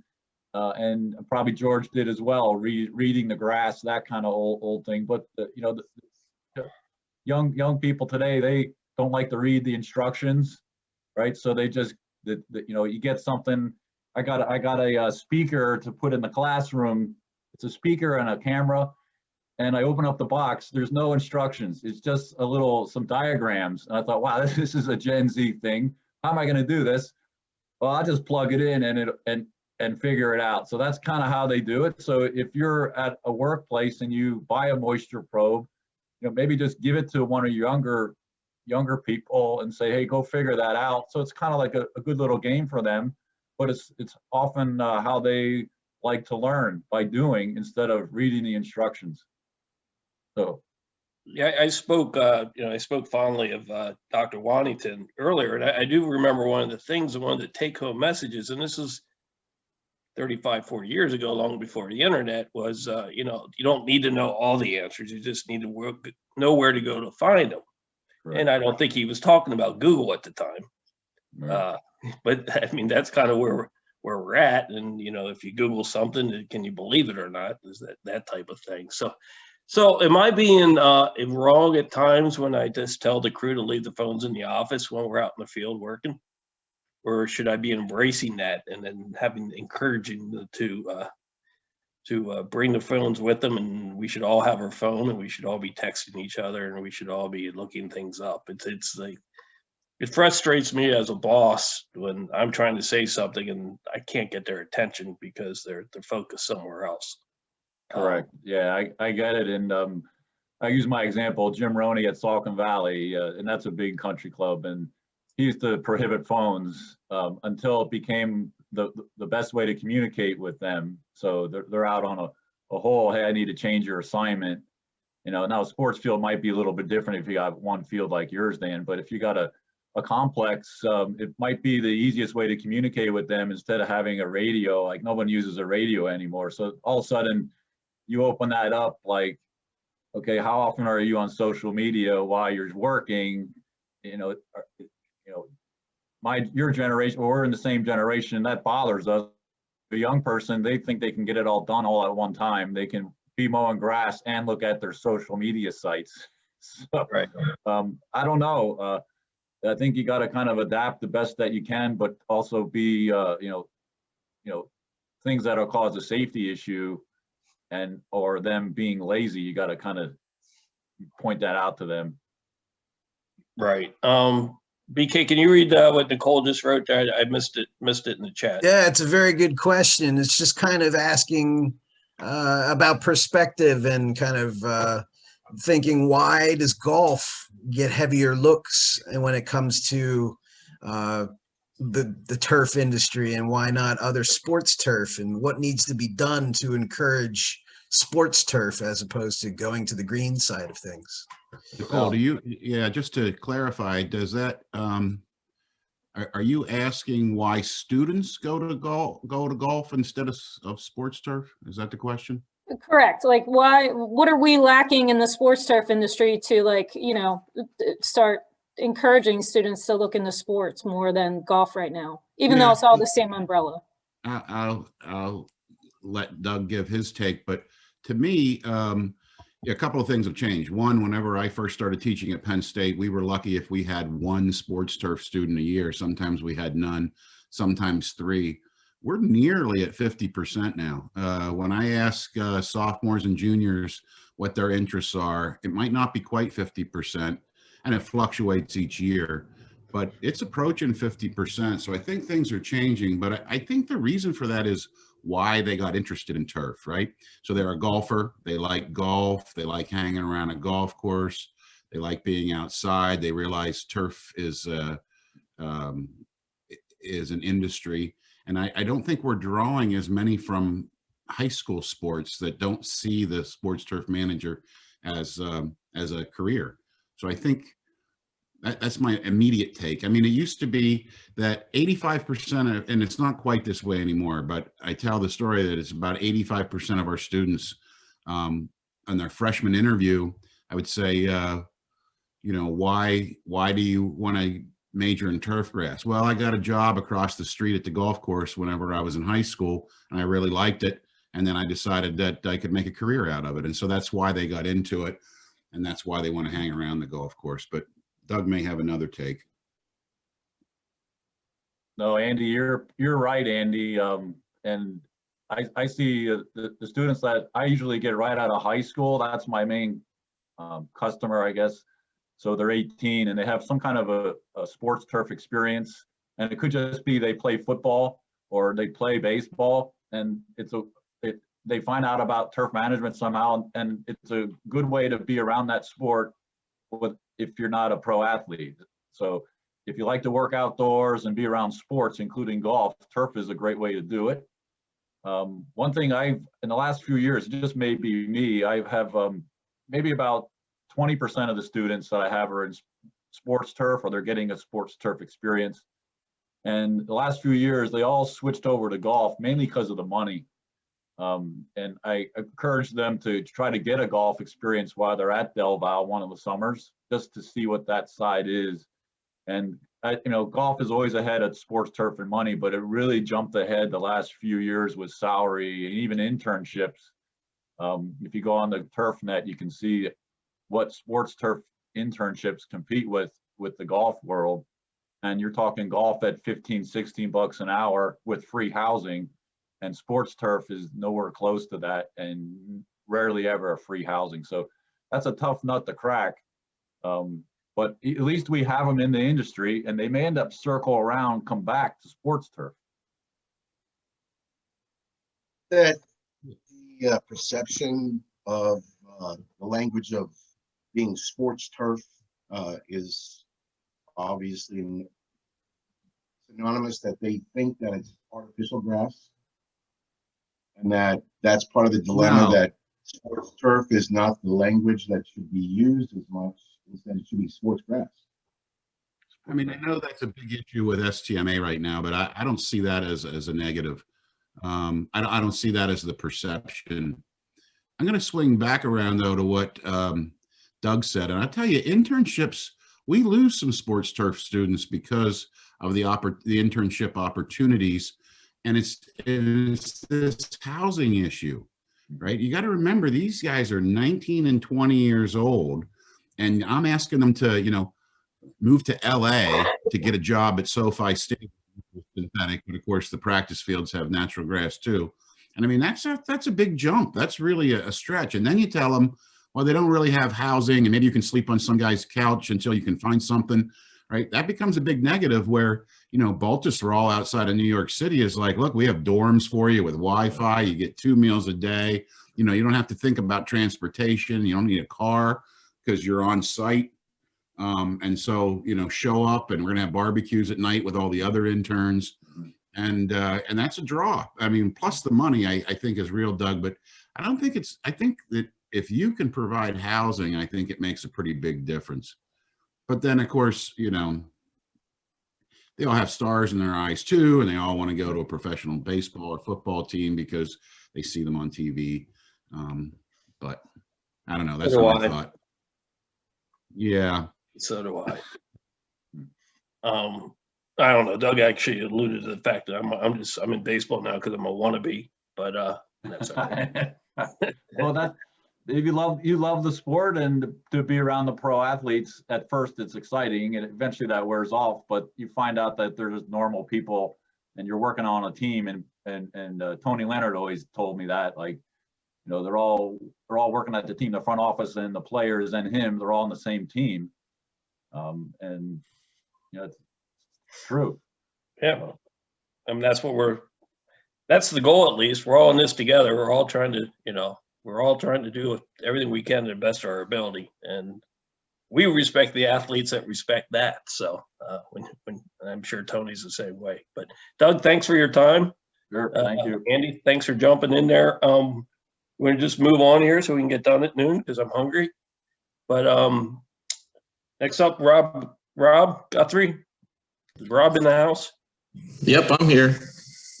So how snowed in are you in Williamsport? Well, we got some more this morning, so I was out doing a little bit plowing. We got 3 or 4 more inches on top of what we already had. So we've been snow covered for quite a while up here. So what are you hearing about Little League World Series? We just totally banged it last year because of COVID. Drink. Yeah. So what are you looking for this year? Well, so we're planning to play the tournament season as normal right now. Everything's still up in the air, obviously, with the whole COVID situation. But last year they were able to get out and get the local leagues up and running, which is the primary focus for Little League, to get as many kids out playing baseball as possible. So they were able to get a lot of local leagues up and going. We just didn't get the tournament season up. So there's going to be a push to get a regular tournament season out. I don't know exactly what that's going to look like. It may change a little bit through the year, but that's a focus of playing the series this year. But for me, maintenance wise, it's probably going to look a little bit different. I'm going to be by myself for the majority of the year. I usually have 2 summer interns, and not getting them this year. So maybe running around a little bit, trying to get everything maintained and up to shape. That's all part of your weight loss program. Yeah. Good thinking. So in a normal year, you usually have for the Little League World Series, at least, you have a group of volunteers that help out, like everything else in Little League with the umpires and all that. Can you speak to that a little bit? Having the volunteers in there and how that works? Well, so like I said, usually I start off the year by myself, and then I get 2 summer interns starting in May, somewhere in there, that work through the series. And then 3 or 4 days before the first games, we have about 15 to 20 grounds crew volunteers come in, stay on property, and work the fields for the series. I can't really comment on what's going to happen with that. I'm sure there's going to be, volunteers of some sort, but I don't really know what it's going to look like. So it may change a little bit this year, depending on just kind of how this whole COVID situation goes. So take us through a normal year. You have the Little League and the World Series, which, when I was involved back in the 90s, it was a much shorter series, and it's greatly expanded. What's the day after final game like, the tournament game? What happens? Do you wake up with a hangover? Well, I'm tired, obviously. By that point, I'm pretty worn out, and it's funny because everybody leaves, so it's me, used to going there for 10 days straight or so, and then all of a sudden I'm there by myself with a whole bunch of stuff to clean up and fix. It's pretty interesting, but in recent years, I try to get out, do the sod repair right away, seed any wear spots, get that down. And usually we have a nice weekend off over Labor Day weekend. So that puts us back into September, and then I'll go right into aerification and try to get everything healed up. But the past couple of years, I try to aerify as early as I can, pull cores, get the sand down, everything cleaned up. And then I've been managing for POA, and I've been spraying barricade in the fall to try to use it as a pre-emergent for POA coming up in the fall. And it's actually worked pretty well for me so far. And that's a good point. And everyone's, asking me what I'm doing today and what needs to happen today or something like that. And they think that what I'm doing today was for today. Normally what I'm doing is for a couple of months in the future. And that, I was glad to hear you say that, this year's over, and right away we're thinking next year. Like right away we got to, grass is the great time for grass to grow in Pennsylvania is very limited windows for the most part. So we got to take advantage of those. And you actually end at a great time because certainly Labor Day is a good time to get new grass growing. So that's awesome. Well, listen, we hope there's a World Series. We hope that we're looking at watching ESPN and people in the background, and if we could have baseball and the kids out there at least. Are there plans for summer camps? Well, so things kind of changed over here. The previous year, they cut back our summer camp. We used to have 5 weeks of summer camp leading right up to the series. So I'd have a week gap between summer camp and the series, and then get the fields prepped for TV. But they cut that back to a week this past year, and then this COVID happened, and obviously we didn't play. But we were also in the middle of an expansion year too. We were supposed to expand to 20 teams. So we were doing all this construction around the complex. We built a new dorm, we built a new laundry facility, a new infirmary, and we're actually building brand new indoor batting cages right now. So it kind of came at a good time as far as that goes, just because we didn't have to rush to kind of put everything back together for August. But it was a unique year for sure. Yeah. All right, man. Thanks for your time. Good luck. We'll look for you on TV in a few months. Thank you. Yeah. Thanks for having me. No problem. Tanner, you in the house? I'm here. How you doing? Doing well. This is a nice blanket for your blue Muda out there. Are you in the basement right now? I am in the basement. I'm in the dungeon. Do you feel like a troll? Sometimes whenever I don't have to go out and shovel for 3 days, but I'll have to go out and shovel after this. So technically you're not a troll if you're in your own basement. It's if you're in your mom's basement. Well, fortunately, I don't live at home still. Okay. Excellent. So, did you watch the STMA presentation on Blue Muda? I did not get a chance to, no, because my sign-in would not work. So I Oh, want to really? watch it, but I didn't get to. It was informative, not as informative as you are, but it's informative. Why don't you tell us a little bit about what you're doing over at Valentine East? And up at University Park. Right. Yeah. So we're doing some research looking at the perspective of using blue muta, the concept of bluegrass and Bermuda grass growing together year round in the same system in Pennsylvania. So we have plots up at University Park and we have plots down at Penn State Berks. To my knowledge, there's no one doing that this far north, though there are folks out in the Midwest and then down in that south central area of the United States that have had a lot of success growing the two of them together, because you get the best of both worlds.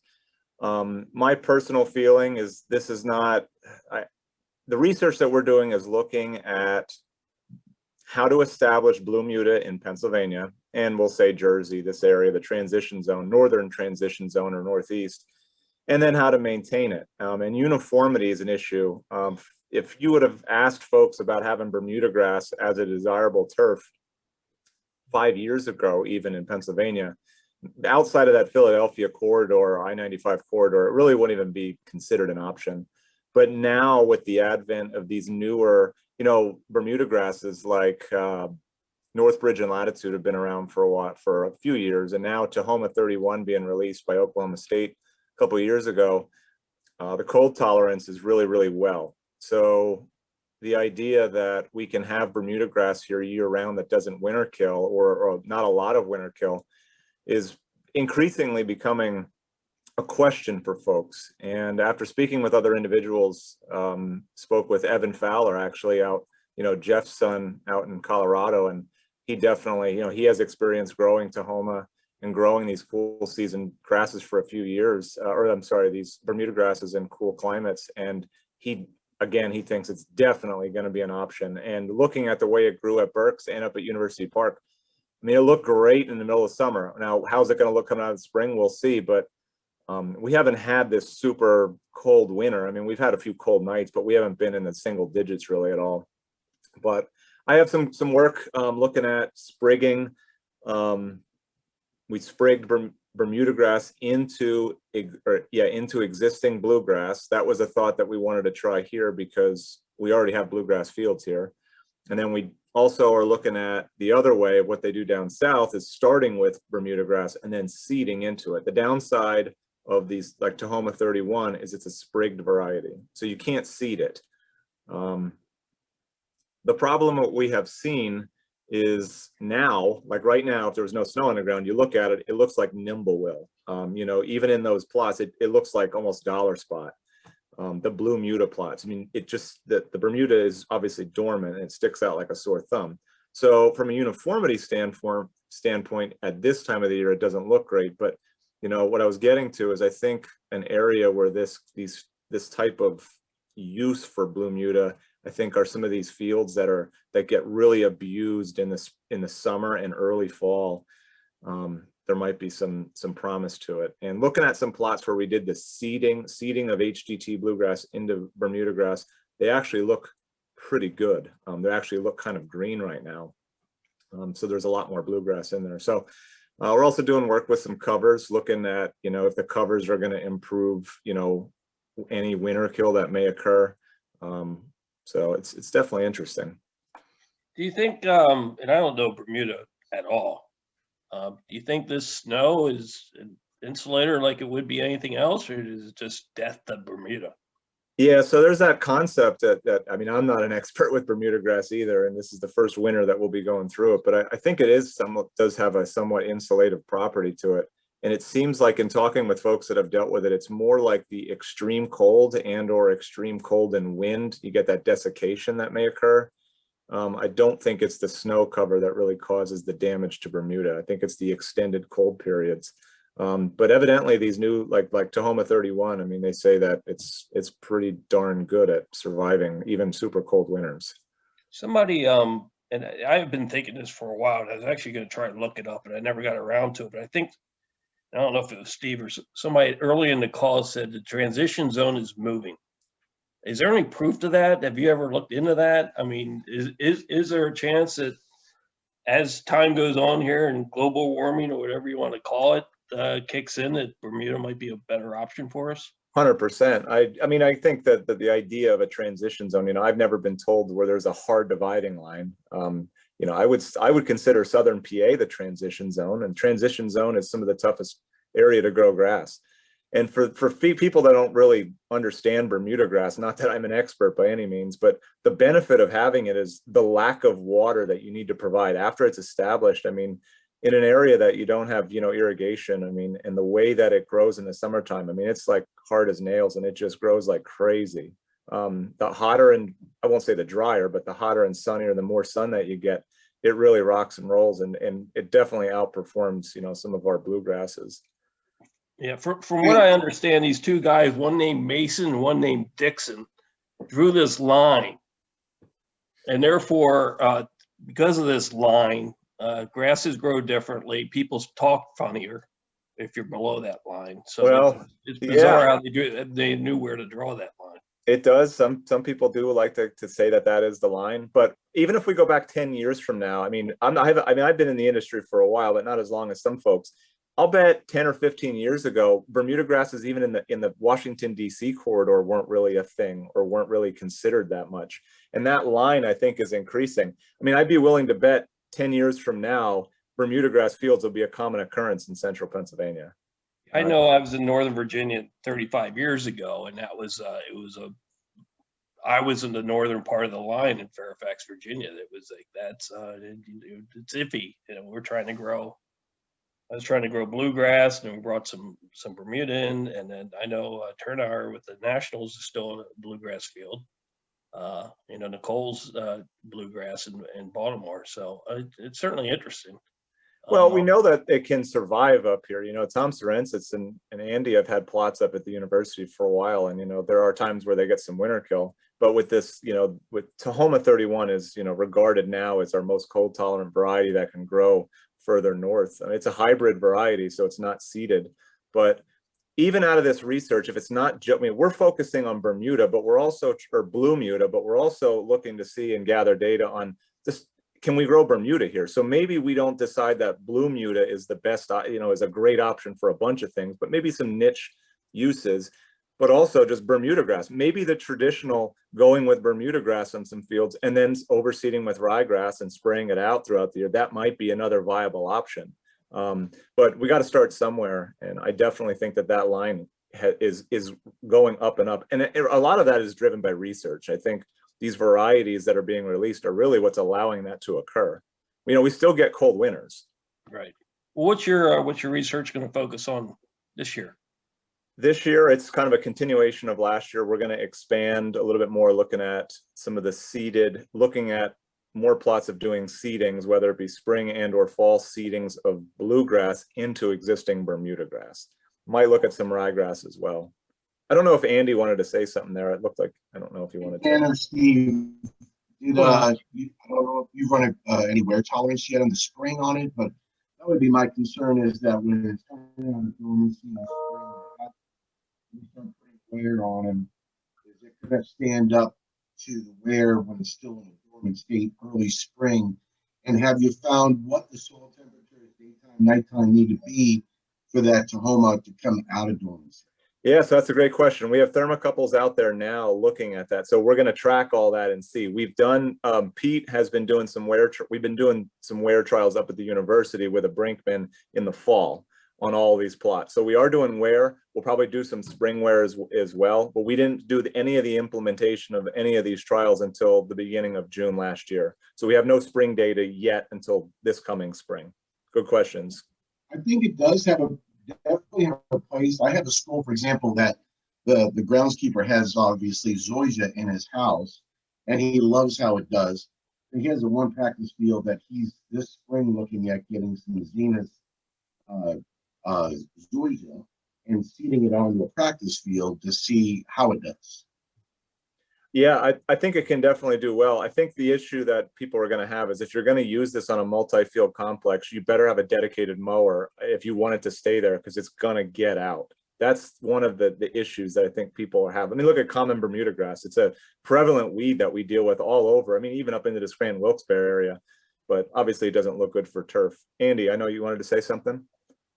Well, a number of things. I mean, zoysia on a football field, I think Tony Leonard will tell you, it's slow to recover. I mean, once you beat it down with wear, it may be wear resistant initially, but once you beat it down, it just looks at you and it doesn't want to come back.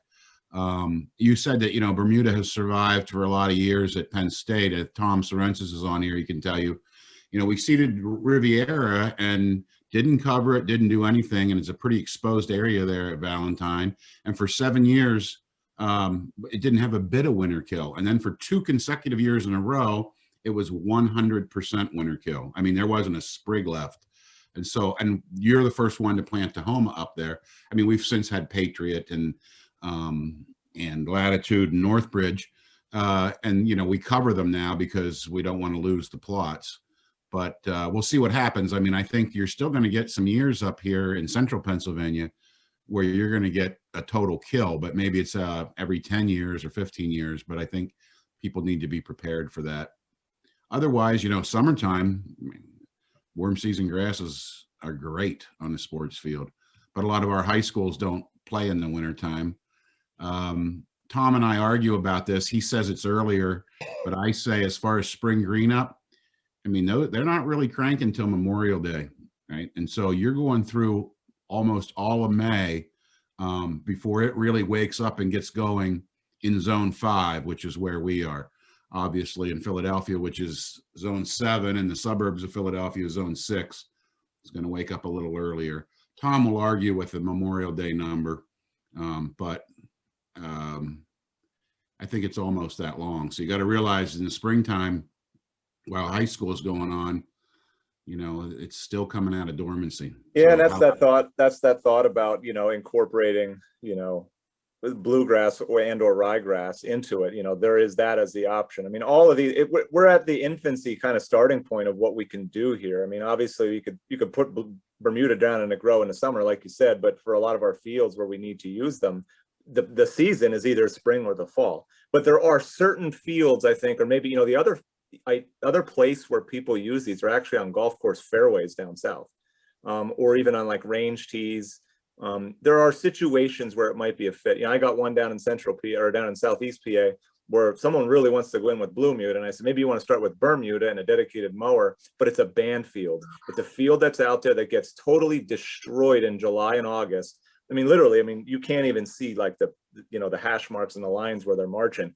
That's an idea where, and they have no irrigation there. So that's a field that it may be a fit, but again, that might not be a Bermuda. But I'm looking at for my PhD work, I'm looking specifically at Bermuda, but we're going to get other information out of it.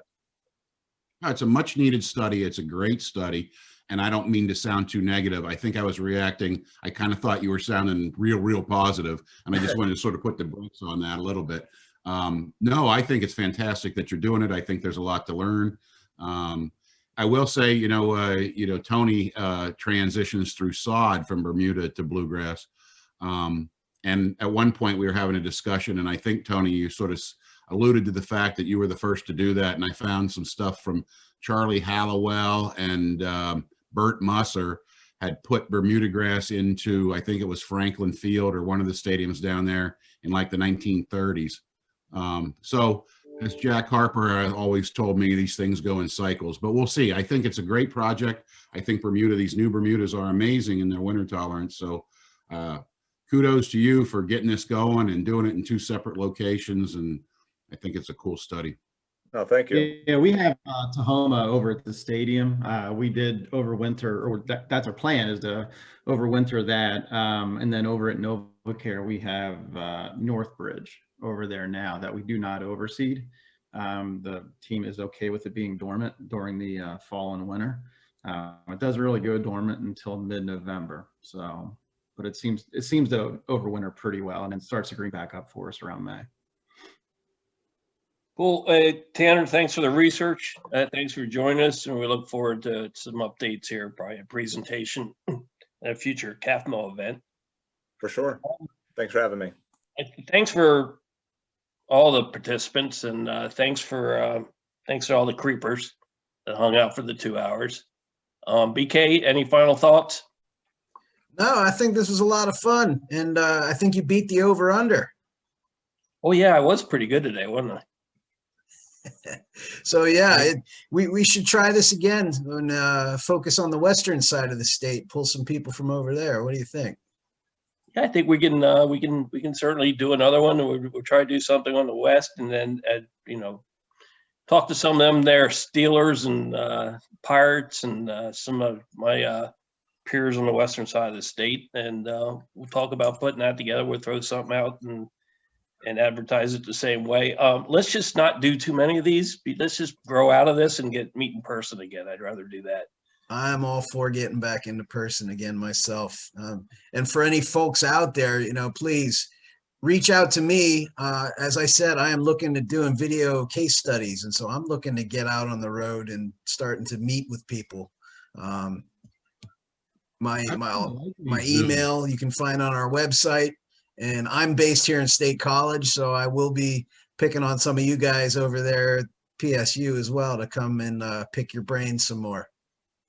I'm starting to really like these Zooms. I mean, I'm not wearing any pants right now. It's Well, really comfortable. Thanks for the image. And I was drinking because of COVID. Now I got to drink because of that. Anyway, I'll be on. Thank you to the Pennsylvania Recreation and Park Society, and thank you to BK with the PA Park Maintenance Institute on behalf of KAFMO. Thanks for joining us. We'll try to do something similar again, but enjoy the winter and thanks spring. Thanks, guys. Take care.